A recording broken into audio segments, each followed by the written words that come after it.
So hello guys, how are you all? Hope so you all are good. बच्चों, हमने chapter शुरू किया हुआ था। हमारा चैप्टर कौन सा चल रहा था? चैप्टर नंबर फर्स्ट चल रहा था, जिसका नाम क्या था? Sexual reproduction in flowering plant, right. Flowering plant के अंदर जो सेक्सुअल रिप्रोडक्शन की हम बात कर रहे थे, उसके अंदर हमने कितने लेक्चर कर लिए थे? लेक्चर 4 हमने डील कर लिए थे, जिसके अंदर लास्ट जो टॉपिक था हमारा वो क्या था? माइक्रोस्पोरोजेनेसिस हमने पिछले लेक्चर में किया। उसके बाद लेक्चर नंबर 4 में हमने मेगास्पोरोजेनेसिस को कर लिया था, राइट। तो हमने कंप्लीट कर लिया था मेगास्पोरोजेनेसिस को। थोड़ा रिवाइज कर लेते हैं। माइक्रोस्पोरोजेनेसिस में हमने पीएमसी से माइक्रोस्पोर की डेवलपमेंट के बारे में बात की थी। एम आई राइट और रॉन्ग? और एमएमसी से हमने मेगास्पोर के डेवलपमेंट की बात की थी। किसके अंदर? मेगास्पोरोजेनेसिस के अंदर। मेगास्पोरोजेनेसिस फीमेल्स पार्ट के अंदर और माइक्रोस्पोरोजेनेसिस मेल पार्ट के अंदर। ये हमने एंड्रोशियम के अंदर जब हम पढ़ रहे थे उसके अंदर पढ़ा था, और ये हमने गाइनोशियम के अंदर डील किया था, राइट। ये सारी चीज़ें हमारी पिछले लेक्चर के अंदर हमने कंप्लीट कर ली थी। अब इस लेक्चर के अंदर आगे चल रहे हैं हम। जब लेक्चर 5 स्टार्ट करेंगे तो आज का जो टॉपिक रहेगा हमारा वो क्या रहेगा? किस तरीके से एक फीमेल गैमेटोफाइट, एक एम्ब्रियो सैक, उसकी डेवलपमेंट कैसे होती है वो हमें यहाँ डील करना है, राइट। अब देख लेते हैं क्या है इसके अंदर। जब हम फीमेल गैमेटोफाइट की बात करते हैं तो क्वेश्चन यही आया, व्हाट इज़ फीमेल गैमेटोफाइट? सबसे पहला क्वेश्चन यही आया, फीमेल गैमेटोफाइट एक्चुअल में है क्या? किसको हम फीमेल गैमेटोफाइट का नाम दे रहे हैं? तो यहाँ पे अगर मैं बात करूँ, एम्ब्रियो सैक को हम क्या करते हैं?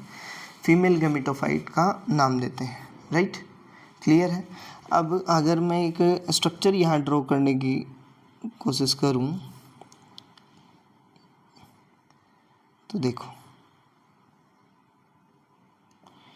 ये एक गंदा सा स्ट्रक्चर मैंने बनाया, जिसके अंदर पिछली बार जब हमने डील किया था तो वहाँ मियोटिक टेट्राड की फॉर्मेशन हमने की थी। यानी सिंपल सी भाषा में बात करें तो हमने क्या बनाए थे? एक टेट्राड सेल बनाया था, जिसमें से एक फंक्शनल मेगास्पोर में कन्वर्ट हो गया था और 3 क्या हो गए थे? एक जो हमारा क्या हो गया था, वो फंक्शनल मेगास्पोर बना रहा था, और 3 क्या हो गए थे हमारे? डीजेनरेट। इतनी बात क्लियर है? डीजेनरेट नेचर के मेगास्पोर बने थे। वो जो एक है फिर आगे उसकी फर्दर डिवीजन हुई थी। इतनी बात क्लियर या नहीं हुई? ये हमारा चलेज़लैंड है, ठीक है जी। अब बात करें तो यहाँ से क्या हुआ? माइक्रोस्पोर टेट्राड बना और वहाँ से एक फंक्शनल मेगास्पोर बना। ये यहाँ मैं एक डेवलप कर देता हूँ एक सेल, जिसको हम फंक्शनल मेगास्पोर बोल सकते हैं। और 3 ये हमारे क्या है? डीजेनरेटिव मेगास्पोर है। ये हमारा फंक्शनल मेगास्पोर, ठीक है जी। और बाकी जो 3 बच गए हैं ये हमारे डीजेनरेटिव मेगास्पोर बन गए। यहाँ तक चीज़ें क्लियर हैं या नहीं है?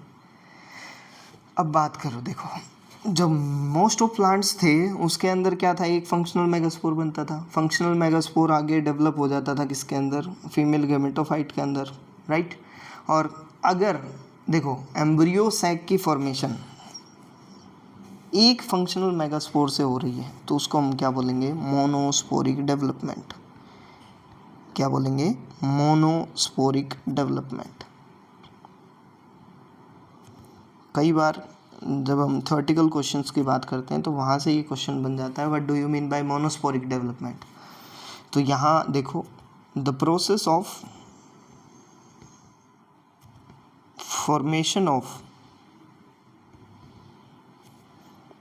embryo sac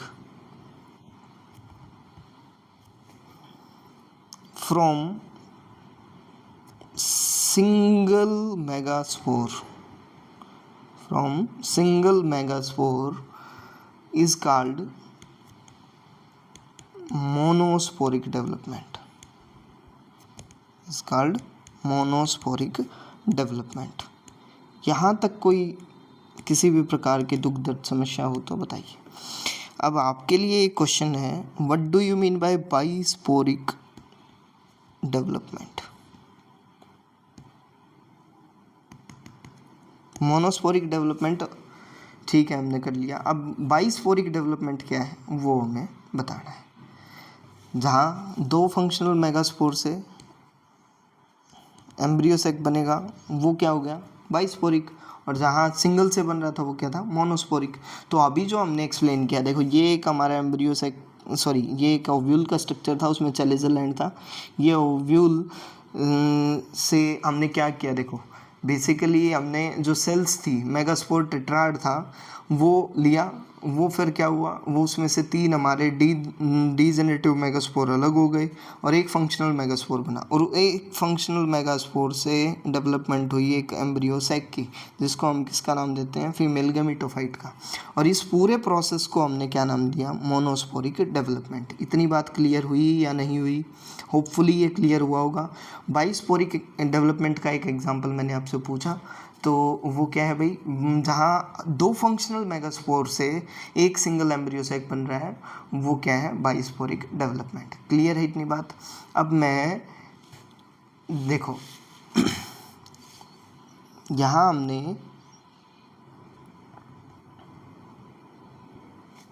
यहाँ से शुरू करते हैं। यहाँ हमने एक फंक्शनल मेगास्पोर बना लिया है। क्या बना लिया है, फंक्शनल मेगास्पोर। ठीक है जी। अब ये फंक्शनल मेगास्पोर के अंदर जो न्यूक्लियस है, ध्यान से सुनेंगे ये चीज़, ये जो न्यूक्लियस है ये डिवाइड करेगा बच्चों, डिवाइड्स कैसे डिवाइड करेगा, माइटोटिकली। कैसे डिवाइड करेगा, माइटोटिकली। मियोटिकली नहीं कर रहा है, माइटोटिकली डिवाइड कर रहा है। और क्या बना रहा है, 2 न्यूक्लियस बना रहा है। क्या बना रहा है, 2 न्यूक्लियस। अब 2 न्यूक्लियस जो होंगे, देखो 1 से 2 बन गए हैं। अब ये अगर मैं बात करूँ, ये 2 न्यूक्लियस हो गए हैं। अब ये 2 न्यूक्लियस एक दूसरे को अपोजिट पोल के ऊपर ले जाएंगे, ले गए, ठीक है। अब ये न्यूक्लियस, जो 2 न्यूक्लियस हैं, ये दोबारा से डिवाइड करेंगे, दोबारा से डिवाइड कर लिया जी, ठीक है। और दोबारा से डिवाइड करेंगे, ये डिवाइड हो गए, ठीक है जी। और यहाँ तक देखो, यहाँ तक 2 न्यूक्लिएट कंडीशन थी, यहाँ तक क्या हो गई, 4 न्यूक्लिएट कंडीशन हो गई, ठीक है। अब क्या होगा, ये दोबारा से फिर से डिवाइड करेंगे और क्या बना लेंगे, 4 न्यूक्लियस यहाँ और 4 न्यूक्लियस यहाँ। तो ये कंडीशन क्या हो गई, 8 न्यूक्लिएट। इस तरीके से क्या होगी, सक्सेसिव माइटोटिक डिवीजन होगी, किसके अंदर, एम्ब्रियो सैक के अंदर। किसके अंदर, जो एम्ब्रियो सैक की फॉर्मेशन के टाइम पे। क्लियर है इतनी बात? अभी ये मैच्योर नहीं हुआ है। अब क्या होंगे, 4 जो न्यूक्लियाई हों वो ऊपर चले गए हैं, 4 नीचे की तरफ चले गए हैं, यानी 4 माइक्रोपाइलर एंड की तरफ चले गए हैं। अगर मैं इसको माइक्रोपाइलर एंड के नाम दूं तो ये हमारा क्या होगा, एंटीपोडल एंड होगा। क्लियर इतनी बात? यहाँ तक कोई दुख दर्द समस्या आई थिंक नहीं होनी चाहिए। अब ये जितनी भी डिविजन्स होती हैं, देखो क्वेश्चन यहीं से यही आता है, ये सारी की सारी क्या होती हैं, फ्री न्यूक्लियर डिवीज़न होती हैं। ठीक है जी, इतनी बात। अब इस फ्री न्यूक्लियर का मतलब क्या है, इसका सीधा सीधा मतलब ये है कि इसके जस्ट बाद इमीडिएटली नो फॉर्मेशन ऑफ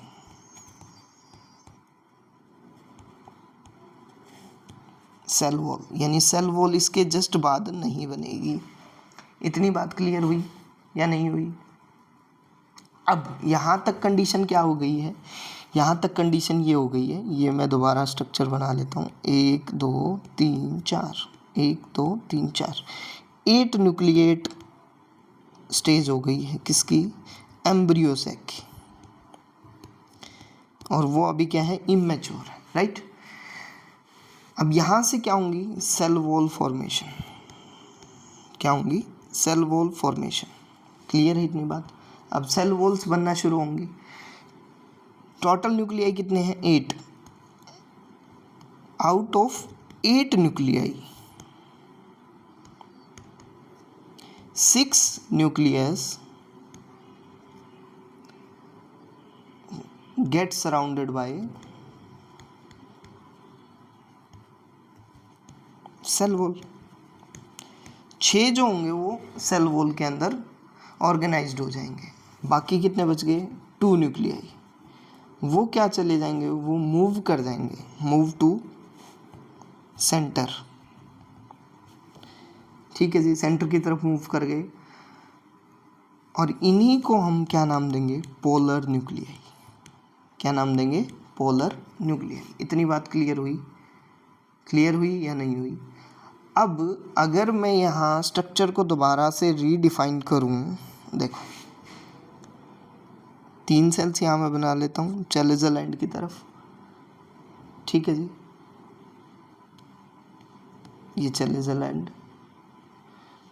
और ये एंटीपोडल्स हैं। कौन से सेल्स हैं? एंटीपोडल्स। कितने हैं? 1 2 3।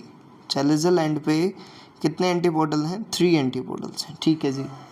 अब यहाँ पे अगर मैं बात करूँ तो 2 हमारे क्या हैं? सिनर्जिड्स हैं। 2 क्या हैं? सिनर्जिड्स। और ये किस हिस्से की बात कर रहा हूँ मैं? ये हमारे माइक्रोपाइलर एंड की बात कर रहा हूँ। किसकी बात कर रहा हूँ? माइक्रोपाइलर एंड की। ठीक है। और एक यहाँ पे हमारा क्या है? एग सेल है। 1 एग सेल, राइट? एक एग सेल है और 2 हमारे बीच में क्या बच गए हैं? 2 पोलर न्यूक्लियाई। अब टोटल न्यूक्लियाई कितने हुए इसके अंदर? वही 8 न्यूक्लिएट स्टेज है। बट सेल्स यहाँ कितने हुए? देखो यहाँ गिनते हैं 1 2 3 4 5 6 एंड 7। ये जो लार्ज सेल है इसको हम सेंट्रल सेल का नाम देंगे। 8 nucleus plus 7 sailed stage develop होती है किसके अंदर? एक मैच्योर एम्ब्रियो सैक के अंदर। ये एक मैच्योर एम्ब्रियो सैक का स्ट्रक्चर है। किसका स्ट्रक्चर है? मैच्योर एम्ब्रियो सैक का। You can observe how many cells in this. कितने सेल्स हैं इसके अंदर? यस, बताएं शाबाश, कितने सेल्स हैं इसके अंदर? आपको दिख रहे होंगे यहाँ पे कितने सेल्स हैं? शाबाश, फाइंड आउट कीजिए। यहाँ पे आपको सिर्फ और सिर्फ 7 सेल्ड सिचुएशन दिख रही होगी। कितनी? 7 सेल्ड। Clear not clear? और न्यूक्लियस कितने दिख रहे हैं? न्यूक्लियस हमें 8 दिख रहे हैं। क्लियर है? अब अगर मैं बोलूँ एक टिपिकल जो एम्ब्रियो सैक है वो 7 सेल्ड होता है। ठीक है जी। अब मैं कंक्लूजन लूँ। कंक्लूजन किसका कंक्लूजन है? Structure of mature embryo sac. यहाँ से आपको एनालिसिस हो जाएगा आपको कितना समझ आया है। सेल्स का नंबर कितना है? Cell number 7। 7 में भी डिवीज़न क्या है? 1 सेंट्रल सेल, लार्ज सेल है। सेंट्रल सेल में कितने न्यूक्लियाई? 2 polar nuclei. ठीक है जी। अब इसके अंदर 3 एंटीपोडल्स। ठीक है जी। Nuclei 1 in each antipodal. ठीक है जी। उसके बाद 2 synergids, 1 in each antipodal, sorry in each synergid. और 1 यहाँ क्या है? एग सेल है। न्यूक्लियस एक ही उसके अंदर है। इतनी बात समझ आई नहीं आई? अब यहाँ अगर मैं बात करूँ सेल्स कितने हुए? 1 + 2 3 + 3 6 और 1 7। 7 सेल्ड कंडीशन है। और न्यूक्लियस की मैं बात करूँ तो 8 न्यूक्लिएट कंडीशन है। तो क्या यहाँ तक आपको समझ आया या नहीं आया? ये डायग्राम अगर मैं ड्रॉ कर लूँ तो देखो, ये 3 डायग्राम तो हमारे क्या हो गए हैं, सॉरी 3 सेल्स ऊपर हो गए हैं, ये 3 हमारे नीचे हो गए हैं और 2 पोलर न्यूक्लियाई यहाँ पे। क्लियर हुआ नहीं हुआ? अब देखो, ये अगर मैं मान लेता हूँ ये दोनों हमारे क्या हैं, सिनर्जिड्स हैं, ये हमारा एग सेल है, ये 3 हमारे एंटीपोडल सेल है। तो ये एक स्ट्रक्चर हमारा किसका बना, एक मैच्योर एम्ब्रियो सेल का। क्लियर हुआ नहीं हुआ? अब माइक्रोपाइलर एंड के ऊपर एक चीज़ मैं यहाँ भूल गया हूँ, इस माइक्रोपाइलर एंड के ऊपर यहाँ कुछ फिलीफॉर्म अपैरेटस होते हैं। क्या होते हैं? Filiform apparatus. इनका काम क्या होता है, जब ये इस माइक्रोपाइलर रीजन से एंट्री ऑफ पॉलन ट्यूब होती है उसको गाइड करने का काम फिलीफॉर्म अपैरेटस का होता है। क्वेश्चन यहाँ से नीट के अंदर पूछा जाता है, तो ये इंपॉर्टेंट पॉइंट है, अपने नोट्स में नोट डाउन जरूर कर लेना, ठीक है। अब एक स्ट्रक्चर के बेसिस पे हम इसको कम्प्लीटली एक्सप्लेन करने की कोशिश करेंगे, ये एक्चुअल में है क्या और किस तरीके से एक जो एम्ब्रियो सेक की डेवलपमेंट होती है वो सारी चीज़ें हम इसके अंदर डील करने वाले हैं अभी। Wait for a minute.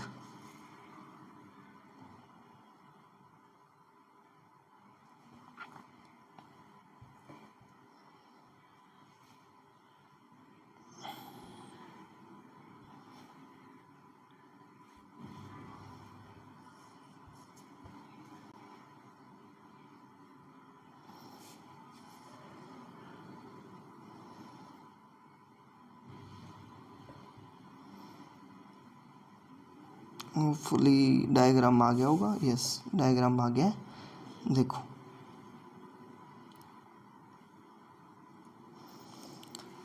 यही डायग्राम्स हमने बनाए थे। ये अगर मैं दोबारा इसको एक्सप्लेन करूं, ये हमारा देखो एक स्ट्रक्चर आपको दिख रहा है, राइट? दिख रहा है नहीं दिख रहा है? ये जो स्ट्रक्चर है ये हमारा किसका था? ओव्यूल का स्ट्रक्चर था, जिसमें चैलेजल एंड दिया हुआ था। मियोटिक टेट्राड बना, वहाँ से 4 मियोसिस के थ्रू 4 सेल्स की फॉर्मेशन हुई, जिसमें से 3 हमारे क्या थे, 3 डीजेनरेटिंग मेगास्पोर्स थे और एक हमारा क्या था, फंक्शनल मेगास्पोर। ये फर्स्ट स्टेज की बात थी फॉर्मेशन के टाइम पे। अब सेकंड स्टेज पे क्या होगा, वो डिवाइड कर गया, जो न्यूक्लियस था वो डिवाइड कर गया, तो कितने, 2 न्यूक्लियस बन गए। ये सेकंड स्टेज थी। अब थर्ड स्टेज के अंदर ये 2 से क्या हो गए हैं, 4 बन गए हैं। इतनी बात क्लियर हुई। और ये बीच में हमारा क्या हो गया, सेंट्रल सेल की फॉर्मेशन हो रही है। अब फोर्थ स्टेज खत्म हो गई, यहाँ फोर्थ स्टेज जब आई तो इसके अंदर क्या हुआ, यहाँ 4 की डिवीज़न हो गई, एक एक सेल अलग अलग हो गया, 4 न्यूक्लियस नीचे 4 इधर, ठीक है जी। 3 मियोटिक डिविजन्स विदाउट सेलुलराइजेशन, यानी सेल वॉल की फॉर्मेशन यहाँ नहीं हुई है अभी तक। ये इनिशियल स्टेज की बात हो रही है, ठीक है जी, क्लियर। अब क्या हुआ, अब जैसे ही मेच्योर फीमेल गैमेटोफाइट होगा तो क्या हो जाएगा, ये देखो यहाँ क्या बन गए, सिनर्जिड्स बन गए हैं, उसके साथ एक क्या बन गया है, एग सेल बन गया है। बीच में एक क्या चला गया, सेंट्रल सेल चला गया, और उसके अंदर क्या है, 2 न्यूक्लियस है। उसके अंदर क्या है, 2 न्यूक्लियस हैं, जिनको हम पोलर न्यूक्लियाई का नाम देते हैं। अब बाहर ये इंटेग्यूमेंट्स दिखाई हुई हैं, ये बड़ा सा वैक्यूल है, और ये देखो यहाँ जब दूसरी साइड बात करेंगे तो वो क्या है, एंटीपोडल्स है। क्लियर है इतनी बात। और यहाँ से पोलन ट्यूब क्या हो जाएगी, एंटर कर जाएगी किस रीजन में, माइक्रोपाइलर रीजन के अंदर। ये सिनर्जिड्स एंटीपोडल एंड सिनर्जिड्स होते हैं। चैलेजल एंड की तरफ से क्या होगा, हमारे एंटीपोडल्स होंगे, और माइक्रोपाइलर एंड की तरफ पे सिनर्जिड्स होगा। और सिनर्जिड्स के पास क्या होंगे बच्चे, जो फिलीफॉर्म अपैरेटस मैंने बताया था, वो गाइड करने का काम करेंगे पोलन ट्यूब को। होपफुली ये आपको समझ आएगा। अगर आपको ये सारी चीज़ें क्लियर हुई हैं तो हमारे चैनल को बायोबीट्स को सब्सक्राइब ज़रूर करें। Thank you so much, stay connected with us, thank you.